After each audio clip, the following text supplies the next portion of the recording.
mga kalsada na simentado na, ginigiba.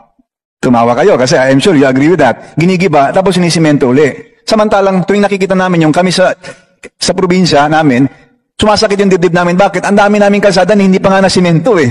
So yung iba, nagpapalit na ng simento, maayos pa naman. Ang laging sinasagot ng mga taga-DPWH is that nakaprogram na kasi yan. Di ba po ang program naman, tao naman ang gumagawa. Di pwede rin baguhin ng tao na naaangkop sa pangangailangan ng mga taong bayan. Di ba po? Secretary, hopefully, malagyan natin ng konting sense ang DPWH ngayon, yung hindi kailangan palitan, huwag na muna nating palitan. Ang Department of Public Works and Highways, DPWH, ay muling nasa sentro ng diskusyon matapos ang pahayag ni Representative Adrian Amatong. Ayon sa kanya, maraming kalsadang maayos at sementado na ang tila, walang dahilan na ginigiba at muling sinisemento. Ang obserbasyong ito ay nagtataas ng mga tanong ukol sa tamang paggamit ng pondo at proseso ng proyekto sa infrastruktura. Okay lang yan. Ayos lang yan. Video lang eh.